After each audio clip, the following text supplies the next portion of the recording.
7 avril, 1 roi, chapitre 4, chapitre 5, chapitre 6. Le roi Salomon était roi sur tout Israël.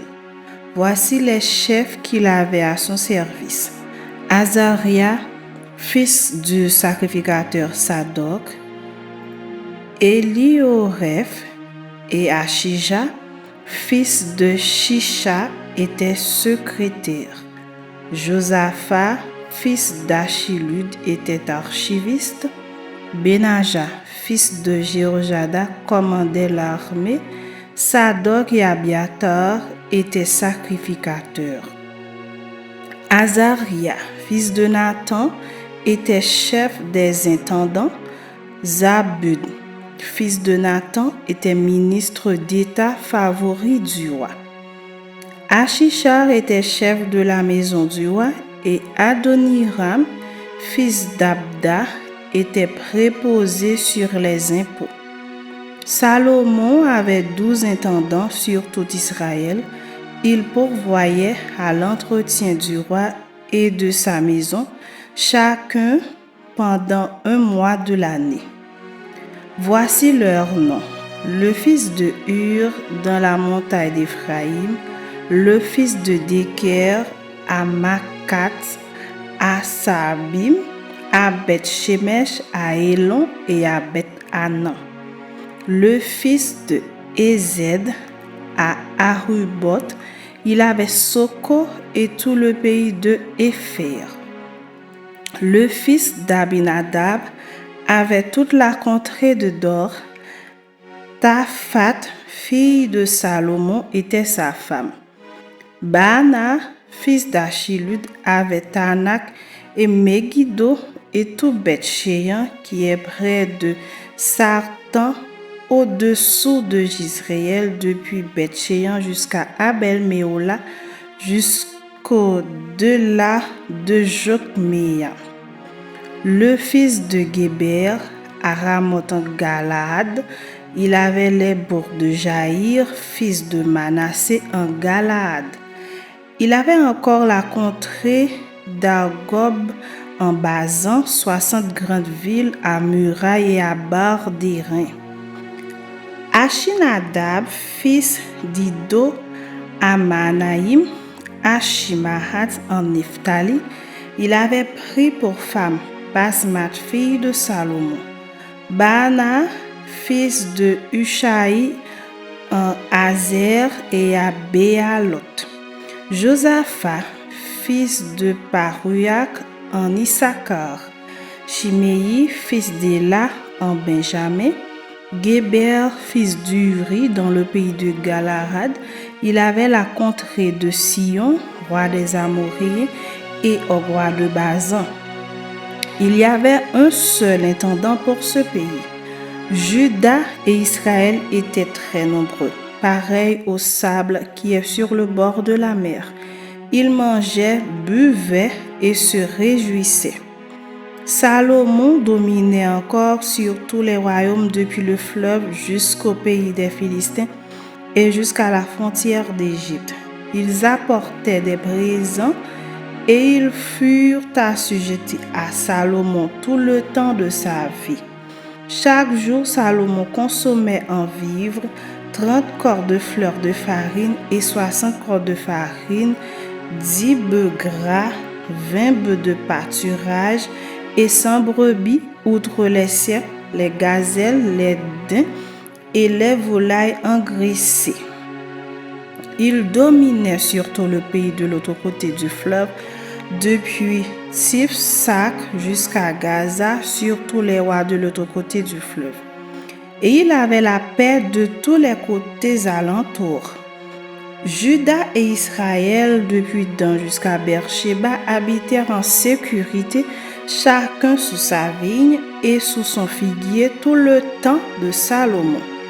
Salomon avait 40 000 crèches pour les chevaux destinés à ses chars et 12 000 cavaliers. Les intendants pourvoyaient à l'entretien du roi Salomon et de tous ceux qui s'approchaient de sa table, chacun pendant son mois. il ne laissait manquer de rien. Il faisait aussi venir de l'orge et de la paille pour les chevaux et les coursiers dans le lieu où se trouvait le roi, chacun selon les ordres qu'il avait reçus. Dieu donna à Salomon de la sagesse, une très grande intelligence et des connaissances multipliées comme le sable qui est au bord de la mer. La sagesse de Salomon surpassait la sagesse de tous les fils de l'Orient et toute la sagesse des Égyptiens. Il est plus sage qu'aucun homme, plus qu'Étan, l'Ezrachite plus qu'Éman, Calcol et Darda, les fils de Machol, et sa renommée était répandue parmi toutes les nations d'alentour. Il a prononcé 3000 sentences et composé 1005 cantiques. Il a parlé sur les arbres, depuis le cèdre du Liban jusqu'à l'hysope qui sort de la muraille. Il a aussi parlé sur les animaux, sur les oiseaux, sur les reptiles et sur les poissons. Il venait des gens de tous les peuples pour entendre la sagesse de Salomon, de la part de tous les rois de la terre qui avaient entendu parler de sa sagesse. Chapitre 5. Hiram, roi de Tyr, envoya ses serviteurs vers Salomon, car il apprit qu'on l'avait oint pour roi à la place de son père, et il avait toujours aimé David. Salomon fit dire à Hiram: « Tu sais que David, mon père, n'a pu bâtir une maison à l'Éternel son Dieu, à cause des guerres dont ses ennemis l'ont enveloppé jusqu'à ce que l'Éternel les eût mis sous la plante de ses pieds. Maintenant, l'Éternel, mon Dieu, m'a donné du repos de toutes parts, plus d'adversaires, plus de calamités. Voici, j'ai l'intention de bâtir une maison au nom de l'Éternel, mon Dieu, comme l'Éternel l'a déclaré à David, mon père, en disant: ton fils, que je mettrai à ta place sur ton trône, ce sera lui qui bâtira une maison à mon nom. Ordonne maintenant que l'on coupe pour moi des cèdres du Liban, mes serviteurs seront avec les tiens, et je te paierai le salaire de tes serviteurs tel que tu l'auras fixé. Car tu sais qu'il n'y a personne parmi nous qui s'entende à couper les bois comme les Sidoniens. » Lorsqu'il entendit les paroles de Salomon, Hiram eut une grande joie et il dit: « Béni soit aujourd'hui l'Éternel qui a donné à David un fils sage pour chef de ce grand peuple. » Et Hiram fit répondre à Salomon: « J'ai entendu ce que tu m'as envoyé dire. Je ferai tout ce qui te plaira au sujet des bois de cèdre et des bois de cyprès. Mes serviteurs les descendront du Liban à la mer, et je les expédierai par mer en radeau jusqu'au lieu que tu m'indiqueras. Là, je les ferai délier et tu les prendras. Ce que je désire en retour, c'est que tu fournisses des vivres à ma maison. » Hiram donna à Salomon des bois de cèdre et des bois de cyprès autant qu'il en voulut. Et Salomon donna à Hiram 20 000 corses de froment pour l'entretien de sa maison et 20 corses d'huile d'olive concassée. C'est ce que Salomon donna chaque année à Hiram. L'Éternel donna de la sagesse à Salomon comme il le lui avait promis, et il y eut paix entre Hiram et Salomon, et ils firent alliance ensemble.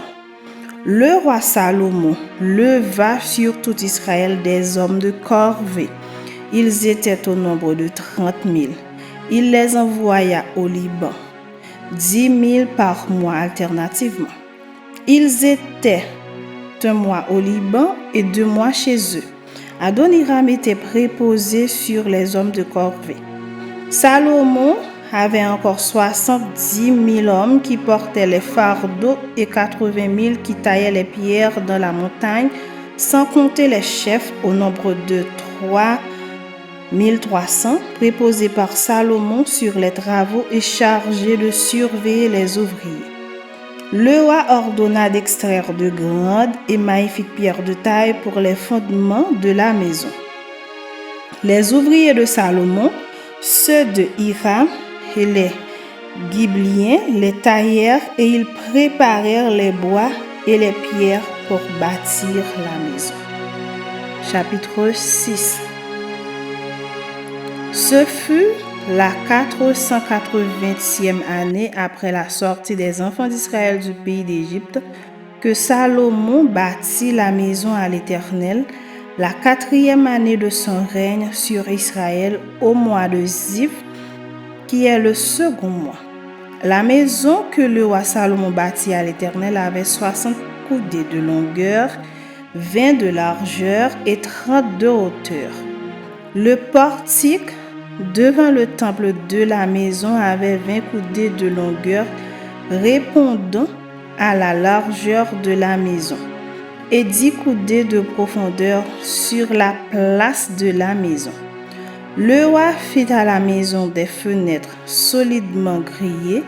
Il bâtit contre le mur de la maison des étages circulaires qui entouraient les murs de la maison, le temple et le sanctuaire. Et il fit des chambres latérales tout autour.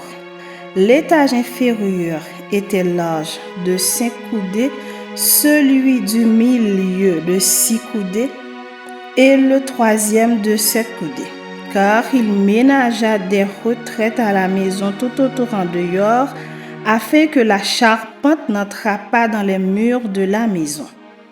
Lorsqu'on bâtit la maison, on se servit de pierres toutes taillées, et ni marteau, ni hache, ni aucun instrument de fer ne furent entendus dans la maison pendant qu'on la construisait.